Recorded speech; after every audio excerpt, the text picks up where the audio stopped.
We'll begin. Presenting today for urology grand rounds is medical billing compliance with CMS. Our speakers today are Theresa Turcio, who's the manager for medical billing compliance, just 20 years of auditing experience at Yale Medicine for all specialties, including internal medicine, oncology, psychiatry, critical care, and cardiology. Presenting with her is Wozdusiewicz. She is the senior compliance auditor for Yale Medicine and the medical billing compliance department, and has worked for the department for over 10 years, covering the areas of urology, pulmonary critical care, and urology. Welcome. Thank you. Thank you so much for that introduction. And with us today is Diana, who will be helping us with the technical aspects of our training program. She is our department's training coordinator. And we also have a member in the audience who's new to our team who will be listening to this training along with us. It's a good experience. Again, my name is Turcio. Welcome to our new game show format called 3 Truths and a Lie. If you've been with us in the past, we have used various game shows to accomplish this training, to sort of lighten up the environment as well as the material, because we know it can be challenging, especially this early in the morning. This is a new format for us, given the fact that we are on a Zoom platform. Your mission here is to identify the incorrect statement. There will be 8 polls for you to answer. Each poll has 4 statements, and we will bring up a QR code in each case so that you can click on the statement that you believe is incorrect. And this will allow us to go through the criteria for the basic compliance components. We do recommend, since this is a large audience, to use the chat functionality for questions, and Lucy and I will be providing the presentation collaboratively, so we'll keep our eye on that chat function. You can certainly raise your hand if it's something that you want us to address immediately. Your department will be taking attendance for this training and will be forwarding that attendance sheet to us, so you want to ensure that your name is captured correctly. And you do need to give us up to perhaps 2 weeks to populate the TMS system, because that is a very delayed system. So this training will not be in the system on Monday. So at a minimum, give us a week to ensure that it's there. With that being said, I'm going to go. Diana, do you want to go ahead and share your screen and we can get started? Diana. Happy Friday to all. And I'm not sure if everyone has used a poll in the past via the Zoom format. I know I've frequently used it during external trainings, but we'll bring up the QR code, and if the QR code does not work for you for some reason, you can just line your camera up to the code itself. We do have a website that you can go to. So I can see that Diana has brought up the presentation, and we're going to start that from the beginning. We have some very silly music to get us started in the morning. So again, it'll be Lucy and I, so we can move to the first poll. Our director loves music, especially this early in the morning. So you can see the poll. The QR code will be pulled up, so if everyone can take a few minutes and scan that code with your phone. And if you're having difficulty, we do have a link that you can go to as well. So we'll give that a few minutes. I'm just going to move this screen over here. Again, welcome to anybody that's joining us. We're up to 63 folks at this time. I'm going to keep my eye on the chat functionality. Is everybody good to go? Okay, so we can bring up the website, the link as well, just to make sure, which is right at the top. Okay, so Lucy's going to kick off this training with the first 2 polls. Yes, okay, you're going to identify which statement is incorrect. Generic teaching physician attestations to resident E&M notes are not acceptable when working with the resident. Generic teaching physician attestations to a resident diagnostic interpretation are not acceptable. For procedures that are less than 5 minutes, the teaching physician must support presence for the entire procedure. And for procedures that take over 5 minutes, the resident, for the resident to complete, the TP must document the key portions of the procedure. So please vote.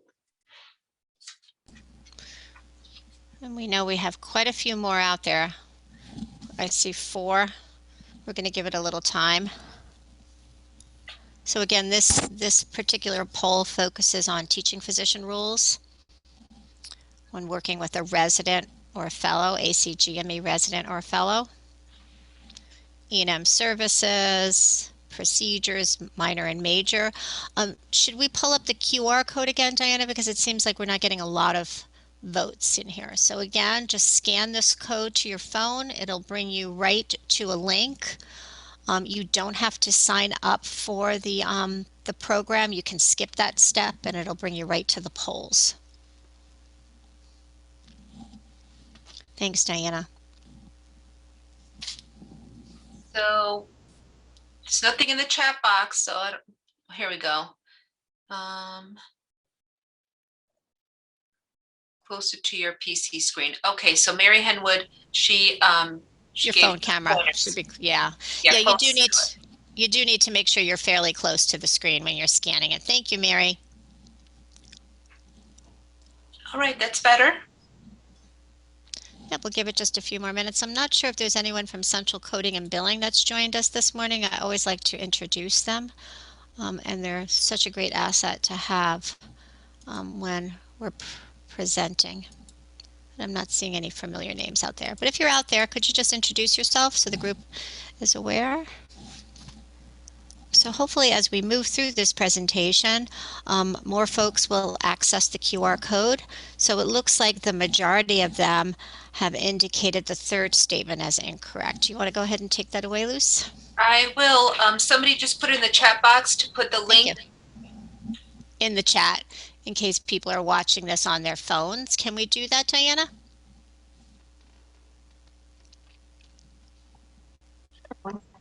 Thank you.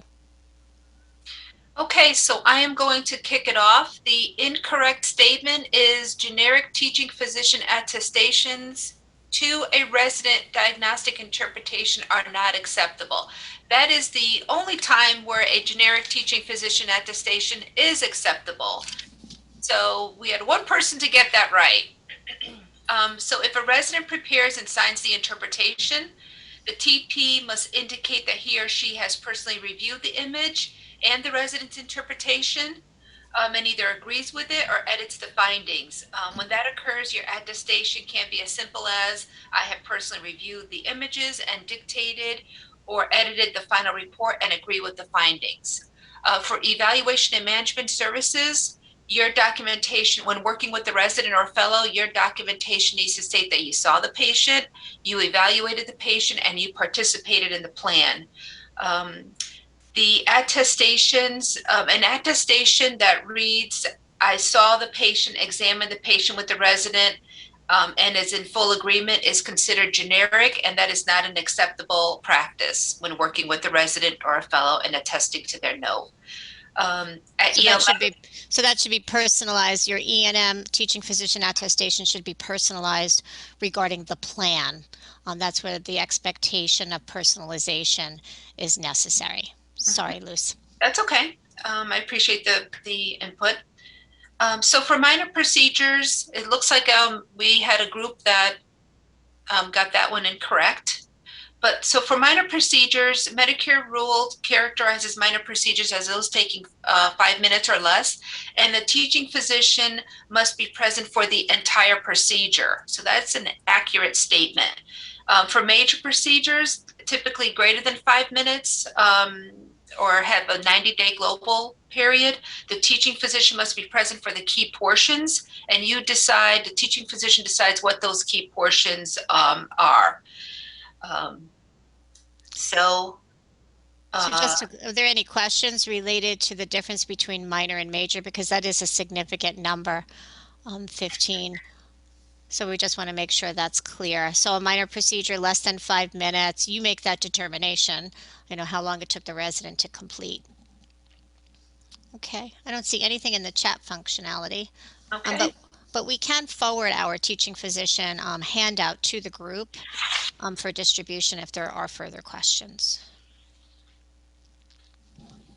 Okay, we can move on to the next poll. Thank you, Diana.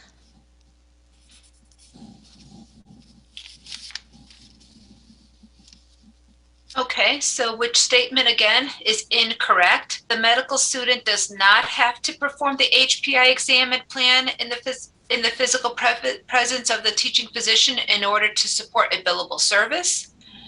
If the TP is physically present with the medical student, the TP must still personally perform or re-perform the physical exam and MDM in order to bill. The medical student policy applies only to E&M services. The policy does not apply to diagnostic tests, procedures, or surgery. APRN, PAs, and certified nurse midwives, audiology, speech, or any other type of student is not considered a medical student for purposes of billing. So just to clarify, this particular slide relates to teaching physician rules for medical students, not residents. This doesn't apply to advanced practice providers or any other type of student. Oh, I think I gave away that answer, besides medical students. So we're still waiting. We can bring up the QR code again. That may be helpful for folks. Again, just using your camera to scan that, and then once it's scanned, the options will come up and you can just click on the answer that you believe is incorrect. So we're looking for the untruth here.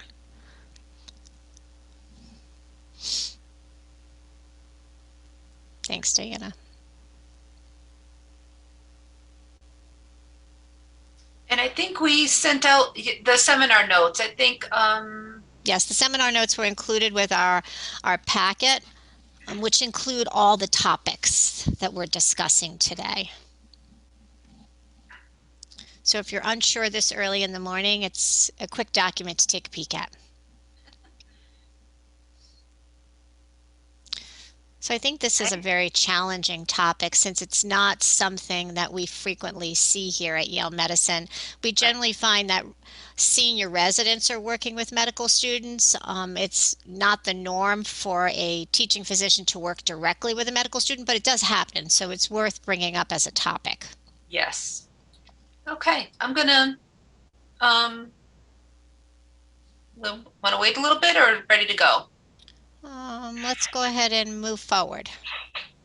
Okay, so the first one is incorrect. The medical students must perform any billable service in the presence of the teaching physician. The teaching physician must personally perform or re-perform the exam and MDM, but does not have to re-document it if they agree and the note is accurate. The guidance is specific to medical students only and E&M services. It does not apply to procedures or surgeries. Correct. And again, just to emphasize, it's only applicable to medical students. And I bring that up because if there are physician assistants in the audience or APRNs, this policy does not apply to APRN students, PA students. Unfortunately, CMS dollars only apply to teaching for physicians. And there is a very specific smart phrase. If you find that you're working with a medical student, perhaps in a provider-based setting on a regular basis, there is a teaching physician smart phrase that you can access and utilize, which is included in our TP handout. And we can forward that to the group. That will simplify the process.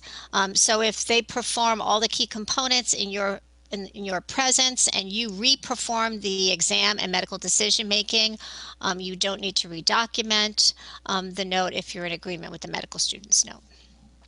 Thank you, Lucy. Yeah, you're welcome.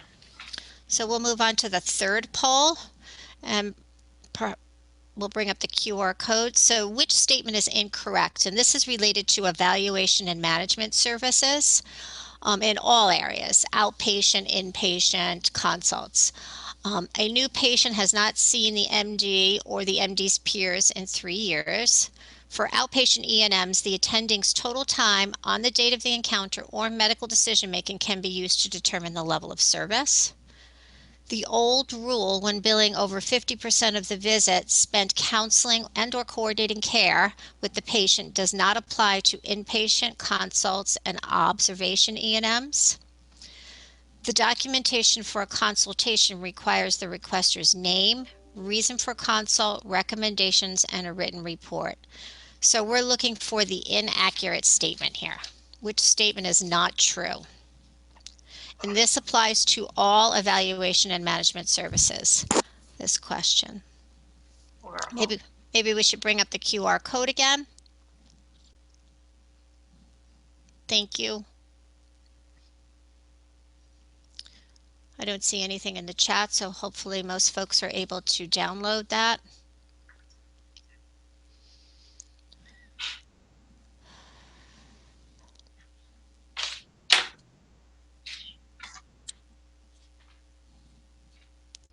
Okay, let's see what our poll looks like.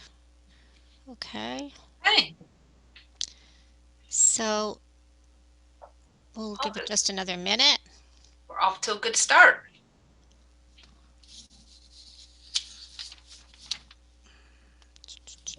Yes, I agree. Okay, so that is absolutely correct. The old rule, when billing over 50% of the visits spent in counseling and/or coordination of care, still holds true for inpatient services, initial hospital visits, subsequent hospital visits, consultations. There are payers that continue to pay consultations, Medicaid being one of the larger payers. So just briefly, if we push to the next slide, it includes the same criteria and we can walk through this. So a new patient is someone that has not been seen by you or someone in your specialty in the last 3 years, and that applies in the outpatient setting. I'm sure everyone here has viewed the 2021 E&M outpatient video that compliance has developed late last year. We do continue to audit based on this new guidance. It is simplified. You no longer need to take into consideration history and exam when determining your level of service. It's just total time or medical decision making.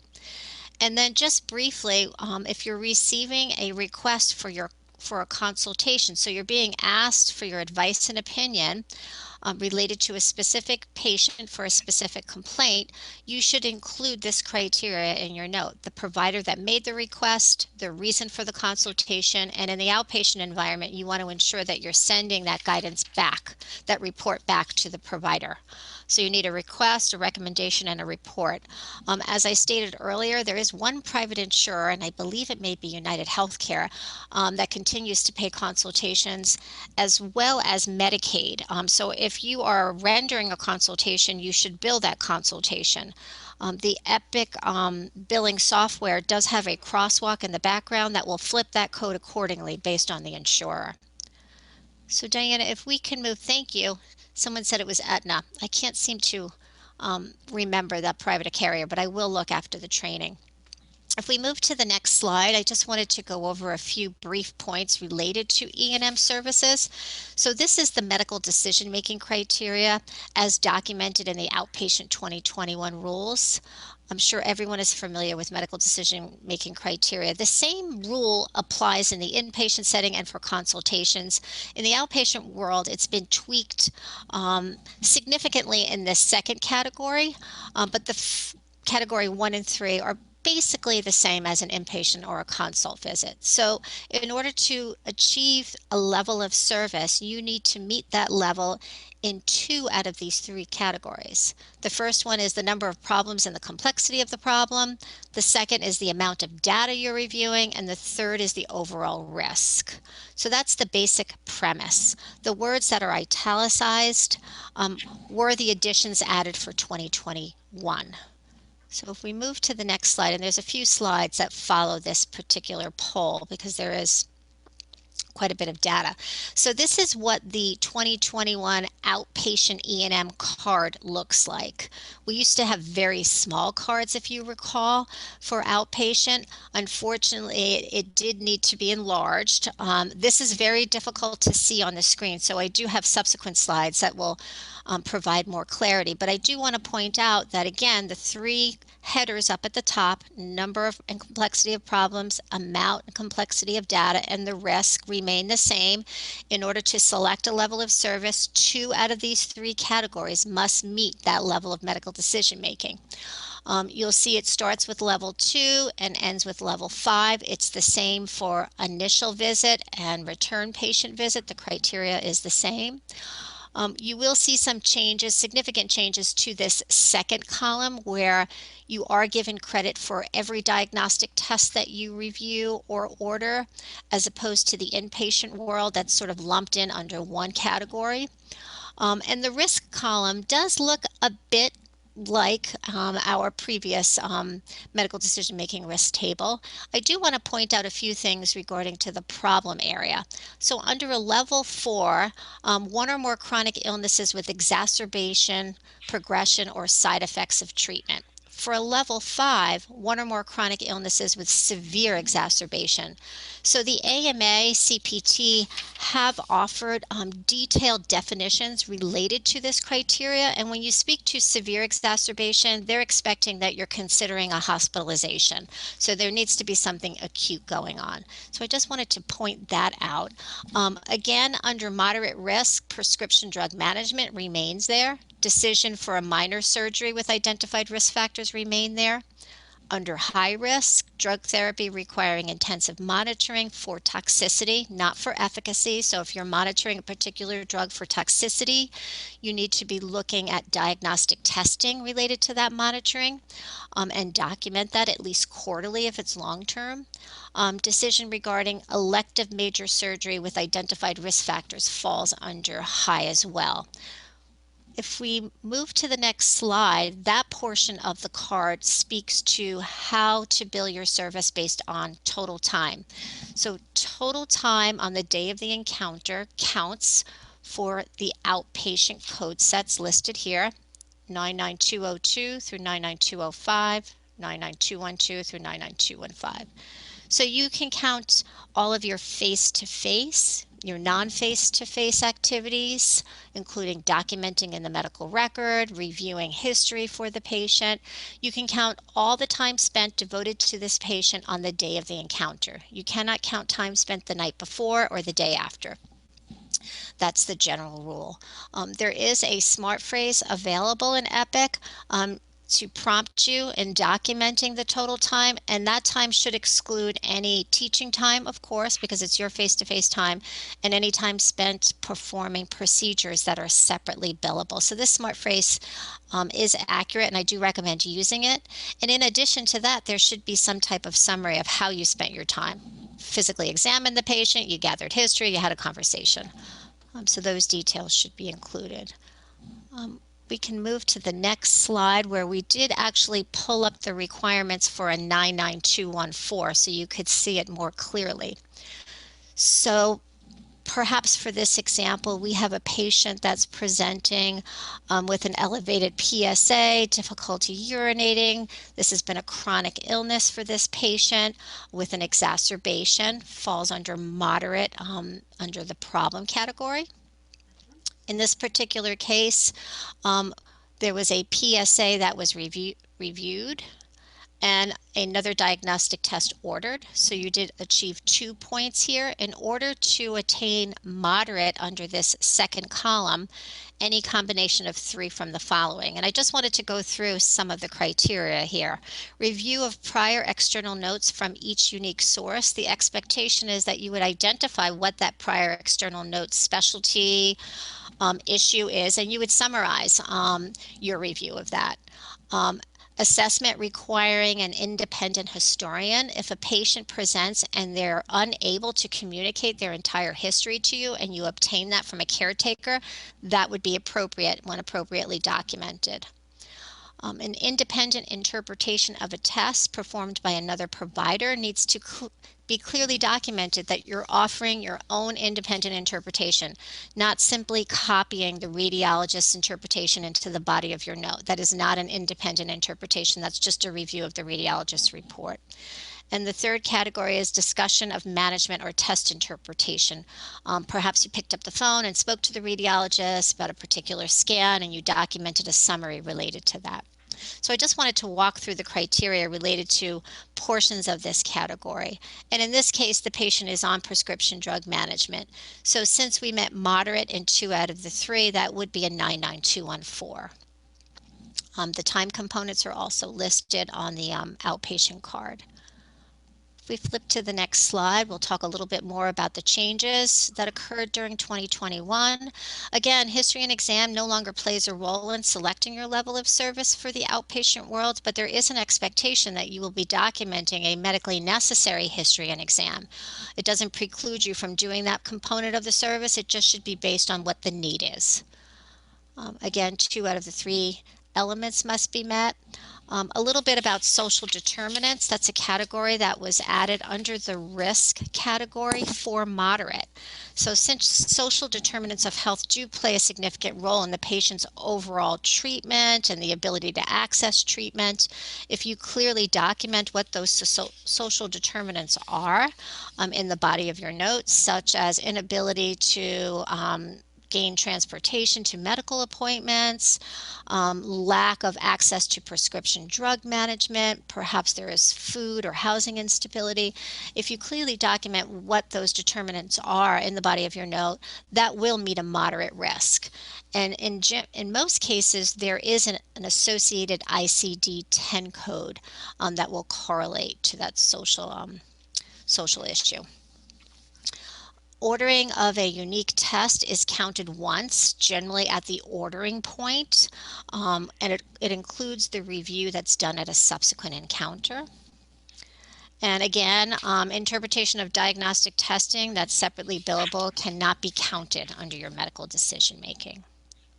So we can move through the next slide. Thank you.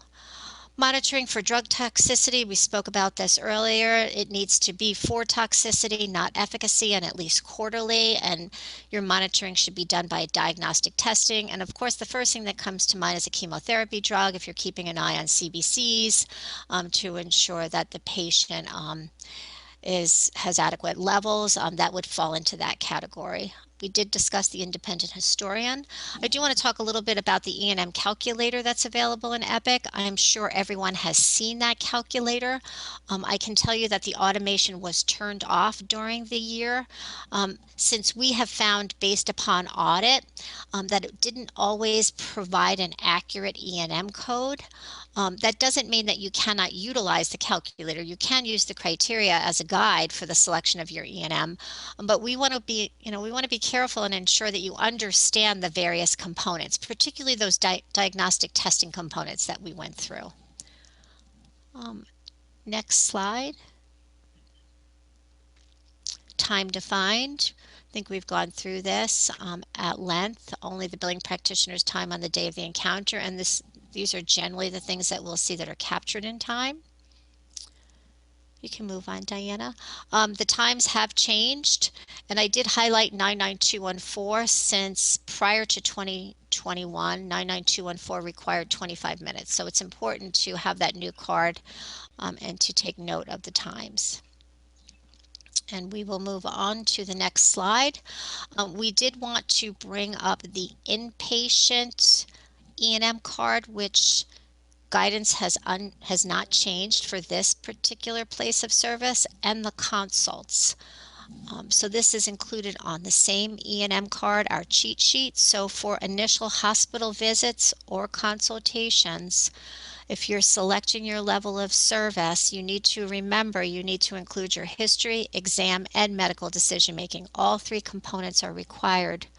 For example, a level 99223 requires the documentation of a comprehensive history, which includes 10 plus under your review of systems, past family and social history. If one of these components is missing, you fall down to the lowest level. So you want to ensure that you're capturing those components. The comprehensive exam requires documentation for 8 or more organ systems, and the only difference between a 2 and a 3 is medical decision making. Medical decision making in the inpatient world or for consultations is the same concept. 2 out of 3 must meet the level. Problems, data, risk. There are associated times for all of these codes. These are the times associated with your initial hospital visits. These are the times associated with your consult visits. You can document based on time if greater than 50% of the visit was spent in counseling and/or coordination of care. And the next card, I believe, is the subsequent hospital visit card. So keeping in mind when billing for a subsequent hospital visit, 2 of these 3 components are required. Medical decision making is always 1. So for a 99233, you document a detailed history and high medical decision making, or a detailed exam and high medical decision making. I think that may wrap up the E&M section. Are there any questions related to evaluation and management services?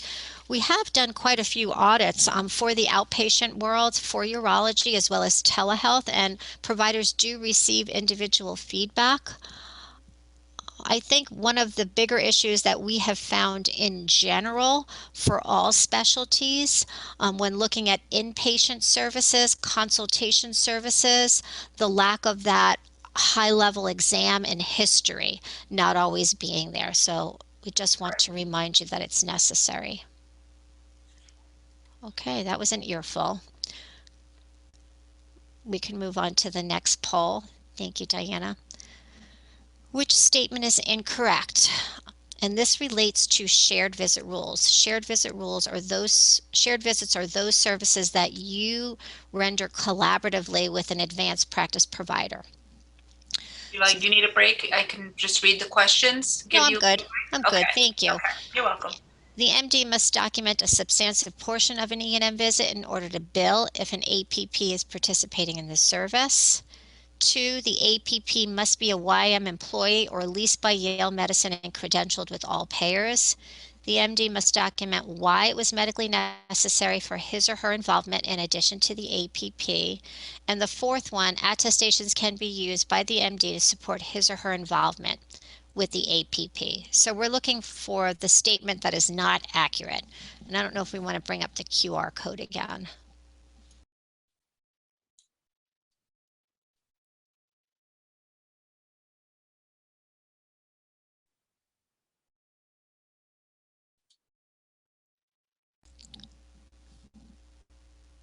Thanks, Diana.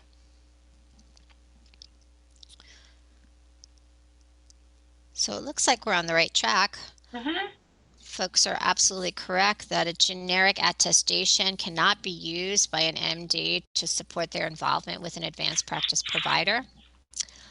The first statement is true. The MD must document a substantive portion of an E&M in order to bill if an APP is participating in the service. The APP and the MD both must be YM employees or leased and both fully credentialed. And if the physician chooses to bill based on their substantive contribution to the visit, it needs to be clear as to why it was medically necessary for the physician to participate in the visit in addition to the APP. Most payers want to understand why the advanced practice provider couldn't independently bill for the service alone. There have been some changes related to shared visit rules for 2022. CMS has published guidelines indicating what the substantive portion is for the billing provider. So basically, the provider who documents the substantive portion of the E&M would be considered the billing provider. Substantive portion is determined by whoever provides over 50% of the visit on the day of the encounter, so whoever provided the most time with the patient, or the provider that documented the medical decision making in its entirety. So there's 2 ways to determine substantive currently for 2022. The provider that documented the most time, greater than 50%, or the provider that documented the medical decision making in its entirety. Again, if the physician chooses to bill based on the documentation of that substantive contribution, medical necessity needs to be clear for regarding their participation.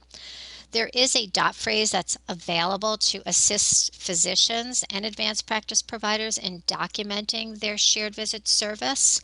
The compliance department is finalizing a shared visit video that speaks to the rule changes for 2022. And once that's finalized, it will be pushed out to all providers, departments, specialties that are currently billing shared visits.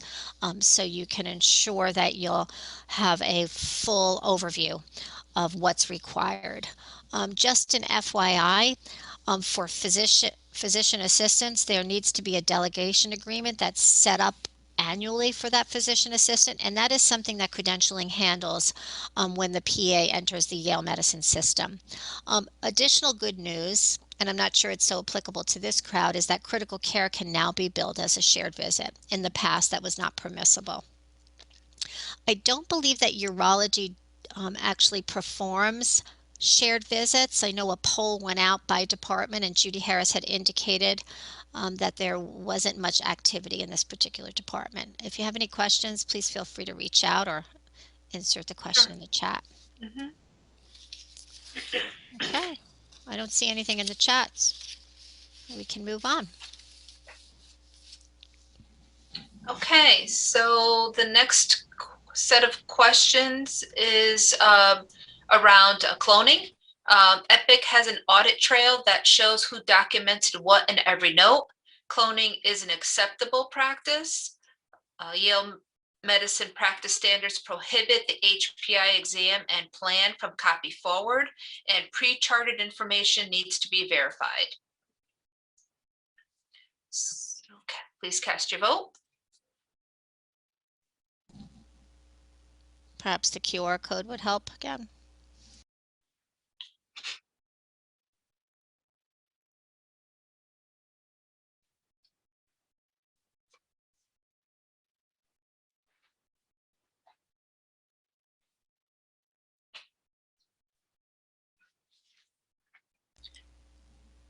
Okay, let's look at the question again to see where we are. Come on, there's a bunch of everybody. There's a bunch of us on this call. Let's try to get the numbers up there.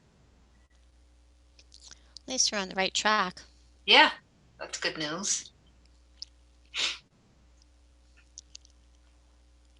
It is Okay. early. Yeah. All right, so the cloning is not an acceptable practice. So the second one is the incorrect statement. The true definition of cloning where nothing changes is not an acceptable practice. Yale practice standards prohibits the use of the copy functionality for chief complaint, HPI, and exam. This information should be newly documented for every visit. Epic has a hover feature, and we can see all contributors in the note, and in most cases where it originated. Entries carried forward from a previous visit must be reviewed for accuracy and edited appropriately. Be sure system phrases represent what happened in today's visit, and clinical data that was not done in today's visit is clearly indicated. It is not appropriate to carry forward information that's not pertinent to the visit on hand. Portions of the history and exam not repeated should be deleted, and payers are requiring medical decision-making level to be met because of all the cloning in the EMR. I want to say it was last year where we received over 200 letters from Anthem regarding cloning. You may have received this notice, so it's something to be mindful of. Thank you, Lucy. I do see a question in the chat. So for inpatient E&M, you need the exam portion requirement met to reach, say, a level, but for outpatient, you do not. Must be 3 parts of the medical decision-making. So medical decision-making criteria is the same, inpatient, outpatient.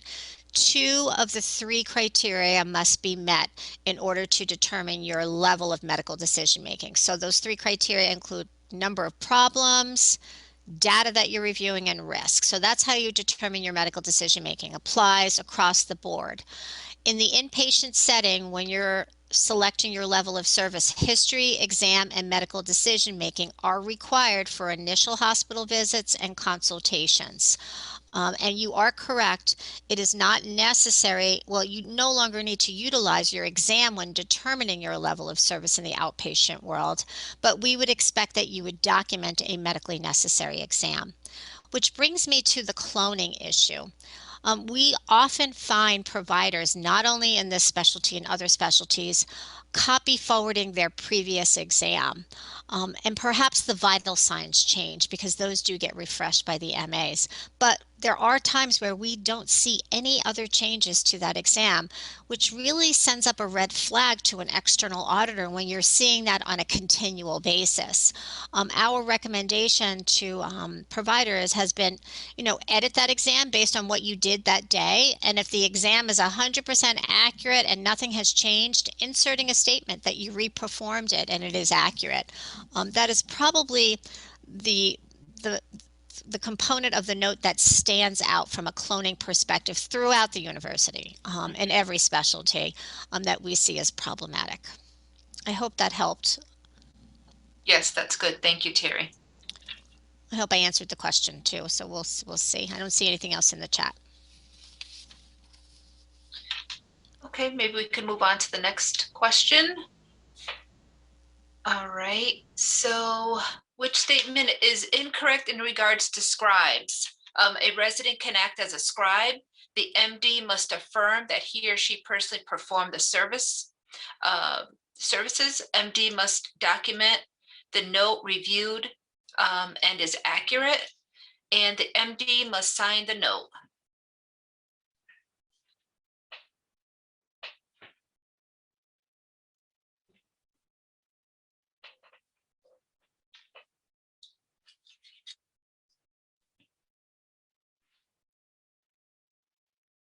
So this is related to the virtual scribe program, which seems to be the prominent utilization of scribes here at Yale Medicine. I'm trying to think if there are any of our urologists who have a virtual scribe. Nothing's coming to mind. I've received mixed feedback regarding the use of the virtual scribe program. I think it's very dependent on the scribe that's assigned to you, and your specialty as to how efficient it is. Oh, okay. Many use Scribe. Great. Perfect. And we've worked very closely with the virtual scribe contractor to ensure that the smart phrase that's utilized captures all of the requirements from a joint commission to a Medicare perspective. So it's important to utilize the smart phrase that the education includes. Yeah. Okay. Okay, so let me present the answer. The first one is incorrect.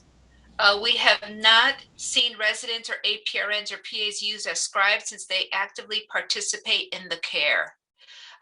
The scribe note should include the scribe name and the name of the physician providing the service, the date of service, and of course the patient's name and who provided the service. The physician's note should include affirmation of that physician's presence during the time the encounter was recorded, verification that he or she reviewed the information and the information is accurate, and include if anything was pre-charted, that was verified for accuracy. We have a virtual scribe program here that Terry just mentioned, and there's a workflow that's been set up that allows the scribe to pull in the appropriate attestation. The next slide shows the attestation, and we have coordinators to help if needed. So this is the attestation, the final attestation that was determined last year. There was a time where the scribe could select from two options, but we've included all the requirements in one, and the pre-charted information was really the sticking point. So you want to ensure that this is the attestation you and your scribe are utilizing. You shouldn't be editing the attestation. We find that does happen from time to time, Sometimes a scribe will pull an older attestation. So there is support out there to assist if you're experiencing problems.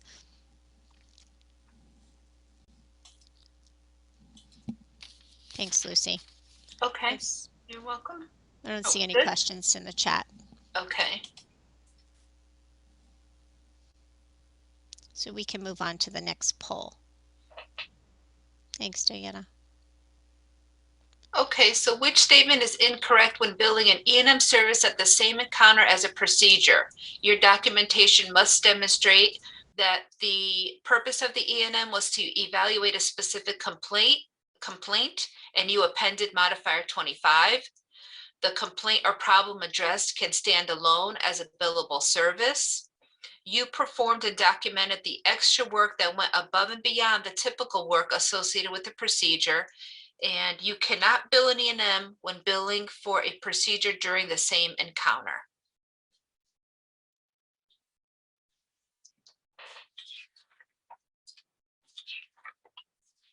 This is such a tricky question.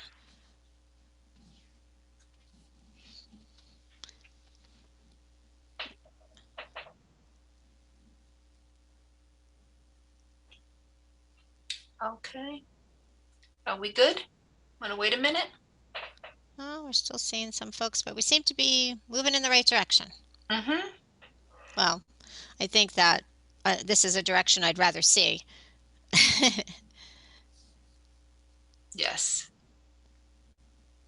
I think, yeah, why don't we go ahead and go over so we Okay. stay on track. All right, so the majority, yep, we got it right. The last one is the incorrect statement. If a patient is coming in for a procedure, it would be rare that you would bill an E&M unless you addressed a significant different problem. The procedure includes pre, intra, and post-op work. Modifier 25 is defined as the patient's condition required a significant, it's appended to an E&M, and it applies when the patient's condition required a significant separately identifiable E&M that went above and beyond the usual pre-op and post-op care associated with the procedure.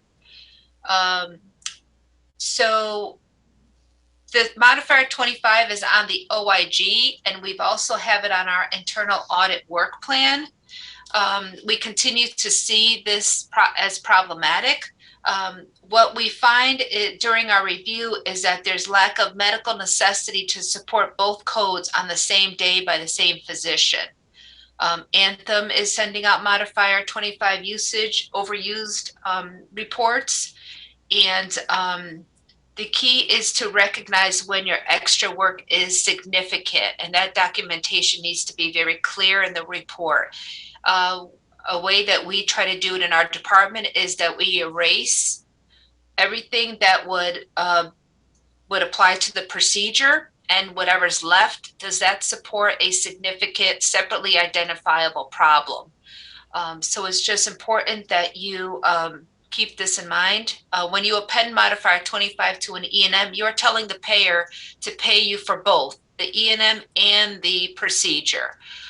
We've gotten some feedback that in Epic, it's required to drop an E&M. Can you provide some additional information, Terry, about that? I think they dropped the 99 code to get them out of that.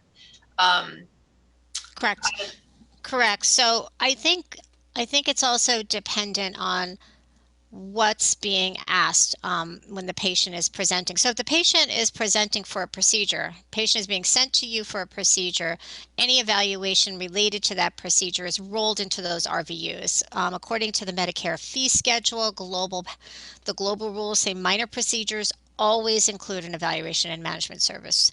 Again, if it's something that's separately identifiable, by the way, something else is going on and that stands alone, then you can bill it. If you're finding the way the patient is scheduled in the system, Epic is asking you to enter an E&M code, you can insert code 9999 along with the procedure code and close out your encounter. And I believe that the central coding is developing a warning edit for coders to stop and take a look. Now, keep in mind, if you drop an E&M service and a procedure on the same day, the coder is going to put a modifier 25 on that E&M service and send it out the door because you have dropped both codes. You are telling the coder that you performed both services. They are not looking at your documentation to assure that there's a separate E&M. So if you are billing that separate E&M, you want to make sure that it's separately identifiable from the minor procedure. There is a question in the chat that speaks to decision for surgery. So if based on the results of the procedure you decide to schedule a surgery, discussing risks and benefits, does that satisfy the requirements for an E&M billing? Generally, we do see lengthy discussions related to the upcoming procedure, so that would be a decision for surgery or a separately identifiable E&M. Yes, if your documentation supports the requirements for an E&M, billing based on time, outlining the medical decision making, yes, that could support a separate E&M. Another question, that's my assumption, AK, finding a bladder tumor on a cystoscopy and then discussing the procedure would be significant and separately identifiable. I agree with that as long as the details are documented out. You don't have a generic statement that you're using from note to note. You need to be very patient specific. On the other hand, negative cysto and planning for a follow-up visit wouldn't count. Correct. You're absolutely correct. That's an excellent example. That's an excellent example. So this example is cystoscopy is performed, you find a problem, you need to counsel the patient on their options, you're thinking about a surgical encounter, you document that separate E&M. Cystoscopy performed, negative, and you're performing, or you're just performing a follow-up visit, a follow-up cystoscopy in 6 months, that would not be considered a separately identifiable E&M. Those are really good examples. Thank you. Yeah, so they're asking, is it necessary to separate the E&M and the procedure notes?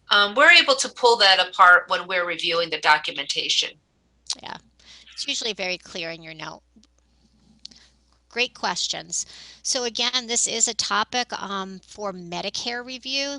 They have been looking at this for the last few years, and it's a pretty significant issue. We continue to find issues everywhere at Yale. And the best example that I can give is if the patient is coming to you for a procedure and the procedure, the results are negative or pretty benign, that likely will not qualify for a separate E&M. So keeping that in mind. Right. If they're specifically scheduled for a procedure, patient comes in for that procedure, it was scheduled at the last visit or talked about at the last visit. Okay, come back for your cystoscopy at the next visit, and nothing else is going on with the patient, you bill the cystoscopy alone. And again, excellent examples. Thank you. I think we can move on to the final and last poll, which is poll 8. So which statement is incorrect? Violations of the Antikickback statute can result in prison sentences and fines and penalties up to $50,000 plus 3 times the amount of the remuneration. The second one, providers cannot be excluded from the Medicare program. 3, a MD routinely referring patients to an oxygen supply company he owns is a violation of Stark. And the fourth one, billing for services not rendered or misrepresenting the services billed may violate the False Claims Act. So which statement is incorrect? I think we need to go to the, oh, it's weird, it's not populating. Yeah, this one looks different. Yes. We can't see the answers in the poll. Oh, but at the bottom, yeah, there we go. Total, here we go. Total results 10. So I don't know what it looks like, but 10 have responded. Maybe experiencing a glitch. It would be interesting to see everybody's answers. Yeah, it would be. I'm sure Diana's on it. Yeah. Okay. Can you see them, Diana? No, not for this one. Okay. Well, it looks like, we've had some responses. And I can say, the answer is the second statement is not true. Providers can be excluded from the Medicare program. And violation of the anti-kickback or Stark or the false claims would certainly be one of those reasons why you would be excluded from the Medicare federal program. So basically, in most businesses, it is appropriate to offer something of value for referrals for business. In healthcare, it is not. That would be a clear violation of the anti-kickback statutes. Remuneration for referrals is considered anything of value, perhaps IT support, administrative, assistance support. So that's not an acceptable practice. Kickbacks can lead to overutilization of services and increased program costs, corruption of medical decision making, and unfair patient competition and steering. Yeah. We have another slide We that do. goes along with this. Yeah, we do, but I wasn't ready for that Oh, yet. That sorry. speaks to the exclusion program. Okay. And just briefly, the Stark example that's referenced here. So if you or somebody in your immediate family have a financial relationship with a medical supply company, for example, like this oxygen supply company, you should not be referring your own patients to that supply company unless you've set something up through general counsel or your attorney, related to those details. But that would be seen as a violation of Stark. And it does include anybody in your immediate family. And again, billing for services not rendered or misrepresenting services would be a violation of the False Claims Act. And one of the issues that come to mind when I see that bullet is this modifier 25 issue. I know recently there was a practice in Massachusetts, an ENT practice, that paid back quite a bit of money under the False Claims Act for billing laryngoscopies with E&M services on the same day when documentation did not support that separate E&M. So modifier 25 cases are high on the Office of Inspector General's website. There's quite a few of them out there, as well as an ophthalmology case where in vitro injections are being billed on the same day as I-codes or E&Ms, but that I-code or E&M is not separately supported.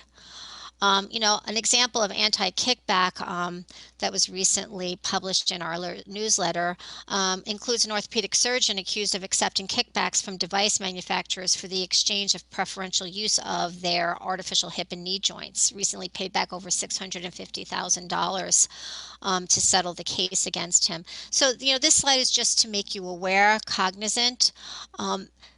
Also be aware that, whistleblowers do get about 30% of the dollars that are recouped. And that is the reason for a compliance hotline, a compliance office. Our door is open if you find something concerning that hasn't been resolved, as you would expect, and you've approached your immediate directors, please feel free to reach out to us. But if you do go to the next slide, we do have a hotline that's available. This next slide speaks to reasons why you can be excluded from the federal healthcare program, which includes false claims, loss of licensure due to drug and alcohol conviction, and failure to pay back federal school loans. So those are a few reasons why you would be excluded. The excluded list is looked at on a regular basis by the institution to ensure that we're not billing services by an excluded provider. So that is something that is handled at a high level. And if we move to the next slide, we do have a hotline that is available that is not operated by the compliance department. It is operated and staffed by an external company. And once a complaint issue, compliance concern comes through this hotline, it will be disseminated to the general auditing department here at Yale, and it will be vetted through the appropriate channels based on the type of complaint. It can be anonymous. You don't need to give any additional information if you choose not to. This is a very quiet hotline from what I've been told. I've been here for 20 years, and I can say maybe one or two instances have arisen where someone has felt the need to use this. But it is available, as well as our office. We do have an open door policy. You can reach out directly to me, Theresa Turcio, or Judy Harris, our director. So I believe that ends our presentation for the day. Are there any other specific questions that we can address or take back for you that we haven't answered? We do appreciate your time this early in the morning. I don't see anything in the chat. You've been a very quiet audience, which I'm not surprised this early in the morning. Again, you will be receiving 2022 medical billing compliance credit for this training. It may take up to 2 weeks to see that credit in our TMS system, so please be patient. We will be receiving an attendance sheet from your department. Thank you for that. And once that's received, we will have our training coordinator insert your attendance in the TMS system. Thank you very much for your attention this morning, and I hope everyone has a wonderful